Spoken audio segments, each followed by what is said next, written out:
bloggers and web pages that I pulled these from. I think you're all amazing. I want everybody to get credit. We love everyone in the community, except for those people that try to stop us when we came in. Now our podcast is 10 times bigger than all those podcasts that try to get us out of the way. Karma, also being good at what you do and keeping your nose down and working like a dog, that one works too. I mean, it doesn't help that I'm the smartest person I know, intelligent wise. But anyway, it has nothing to do with fucking going to law school. Nobody gives a shit. You don't have to go to any school. If you have intelligence and street smarts, especially in today's day and age, people making millions of dollars online, you go do your thing. Well, here are some comments. I used to be Team Shannon up until this season. How she has been treating Katie over Tamra. Right, she's treating Katie worse. Seriously, Shannon, Tamara tried to ruin your life. I would never want to interact with someone like that. And what the fuck? And who the fuck cares that Katie talks to bloggers? Isn't Tamara a blogger? Get the fuck out of here. Y'all do it. Someone else said, Shannon got the John and Alexis feel sorry for her storyline last year. And she deserved that because it was terrible, John and Alexis. And this season, I can't stand her. Her anger at Katie is over the top, considering Tamra said Shannon has also videotaped people herself. I brought that up when the most insufferable person on Bravo in the history of Bravo, Vicky Gunvalson, took her in after the crash. She recorded Vicky fighting with the boyfriend. By the way, the second most insufferable person on Bravo, Carl Radke. Oh, he's just such a really smart, intelligent guy, and he's holistic, and he wants to have a conversation, and he's a very serious guy, and he's a gift to women, and Paige should have fallen for him back in season one. Boring, insufferable Radke. But Vicky's actually worse. She also has a few years on you. Maybe you could figure it out. I hope Vicky figures it out. Anyway, someone else just said Shannon is absolutely insufferable this season. So I think that the producers, the writers, the editors, the producers, whatever you want to fucking call them, they are doing a takedown of Miss Beador, and it's going pretty well, if you want to ask me my opinion. Tamra's out there doing interviews again, saying she wants Tamra fired again. She wants Shannon fired. I mean, that's her thing. She said it again recently. It's the same old with Shannon. Wah, wah. I mean, it's not age discrimination. It's not sexism. But you mean to tell me, fun Lexi, dating Alexis is not a complete breath of fresh air after dating fucking Shannon? Now, I ain't saying John Jansen is any great fucking shakes either, but I mean, I think they're kind of still in love. So Tamara's saying the whole with Shannon is like wah wah, like a poor me. I'm sorry, it's not attractive. I don't care if you're a woman trying to land a man, a straight man trying to land a woman, gay, non-binary, this, that, doot, the dot, the deet, the lesbian, this, that, unisexual, pansexual, orgy, whatever it ain't attractive. Keep that shit to yourself. Yeah, you want someone to grow old with you and you want them to be on your deathbed when you're there. People like to date fun. What do I want in a first date? Well, I mean, I also want someone that I kind of want to fuck, but I'd like someone that's actually fun. On the second, third, fourth, fifth, sixth date, fun. I don't want to hear about all your deep shit, and I don't want to tell you my deep shit. Give it a minute, okay? Like, let it be natural. So I agree with Tamra that Shannon probably should be fired. It is the same thing. Wah, wah. But Tamara, you also are the same fucking one note story every season. Every season, saving things until it's time to bring them out. Blah, blah, blah, blah, blah. So girlfriend, it ain't such a great scene for you either. I mean, I hate to say it, but it just ain't. So there is that. Oh, here's another interview that I find since we're on the OC, and it was a good episode, but I found this to be interesting. Don't confuse interesting with rumors and nastiness. But Shannon Beador does not think she's an alcoholic. She was on Kelly Ripa's podcast. I don't know what Kelly Ripa is wasting her time having housewives on her podcast. I am on fire today. I and by the way, can I just be honest with you guys? You know what it is? It's today in the Hamptons. It was so cold this morning. It was like fall. I wanted to run into one of my neighbors. We have a new gay couple who just moved into the complex.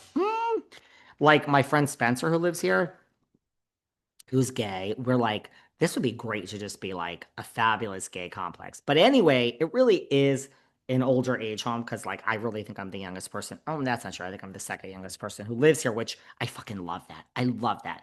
But I ran into the new gay. He was walking his dog this morning and he's like, oh, I hate this. It's so cold. Girl, go into your house with your husband. Nobody cares. Of course they're married. They're all married in the fucking Hamptons.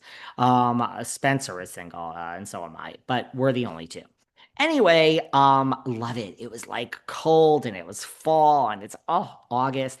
The end is near. I think that's why. I mean, I'm in a really good mood for all my rants and raves. And no, I'm not having pasta today because I'm all awake and whatever. I'm telling you, I didn't feel good last week for a minute.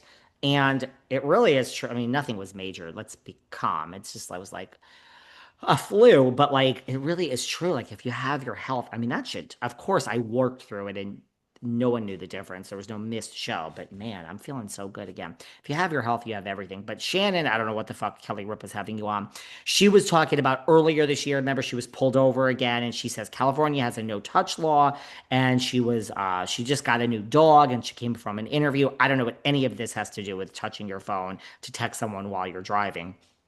And she said, you can't even touch your phone in California. There's no touch law. And she pulled over and she was stopped. And someone texted her something and she went to respond. And that's why she was pulled over. But she wasn't moving the car. So there's no real story here, people. And she says, Tamara did her Xanax and had the drink. And she's like, I just want to let you know in 11 years, I was drunk twice on the show. I was drunk twice. And she goes on basically to say she doesn't think she has a problem with alcohol. So Shannon Beador does not think she's an alcoholic. She said, sure, there are periods in my life where I'm absolutely miserable. And I turn to alcohol for escapism. That's borderline. I mean, a lot of people do it, but those could be alcoholic tendencies, Shannon, darling. Just because you don't get blackout and crash the car with a dog who flies through the roof with the windshield girl doesn't mean that you're not an alcoholic. And she says she's definitely not an alcoholic. She's very well aware of her relationship to alcohol, and she fully understands it. Again, I'm not sure that doesn't make you an alcoholic, but who am I to judge? There you go.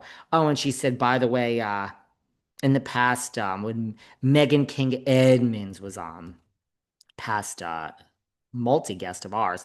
When Miss Edmonds was on, Megan King said to her, I'm going to try to get pregnant this season. What's your storyline? And Shannon said she was disgusted with Miss King Edmonds that she asked that. My storyline is to be Shannon Beador. So Shannon Beador says she's natural and this and that and doesn't put anything on. And until I can, as long as I can still be Shannon Beador, I'm coming back. And when I can't, I'll ride off into the sunset. You can all wave to me. All right, Beador, I see you. So there you go. Anything else from the OC? Good episode this week. I'm loving it. I'm loving this season. And I can't say that about the last season of Potomac or Atlanta. And I got some issues with the Salt Lake trailer. I'll be honest with you guys. I'm not sure about the Salt Lake trailer. I will have to cover that if we have time today. Teresa's new RHONJ lie. Miss Giudice. Hi, Giudice, Animal Across the River, and Junior G. Yeah, you guys know my friend Junior G. Guess what? If you like how I say Junior G, keep listening. If not, I don't give one fuck. Suck my left dick, suck my right dick. I have two. Junior G ain't going nowhere. So bye bye to you if you don't like it. Now, Teresa Giudice, the animal across the river, and Junior G. Teresa's telling some lies, and I don't like it. I don't like it. But let's not be too hard on her because I let the rat scurry all over. She goes there, and she still gets the little corner of Gouda because she made the reference to the DUI. Very good. And Gina Kirschenheiter because she basically drove you off the show. She gets a whole piece of the craft slices. She gets the orange slice. The ratatouilles don't get nothing. They don't get no Gouda. I got them Swiss in the beginning, and I downgraded it to craft singles, and I downgraded it to the orange only, which actually is really good on a grilled cheese. Let me tell you about the best grilled cheese. You got a minute? You take the 2 pieces of bread, okay? You put the cheese in the middle, you toast it. I don't mind the orange cheese on this. Now, when it's toasted a little bit, you pull it out. Bear with me, guys. You put on not the darker green ridged pickles, but you put on the pickle slices that are like the thin, like lighter green ones. So you take out the grilled cheese, you put the pickles on the grilled cheese, and you put either any hot sauce. I love a Cholula or I love a habanero.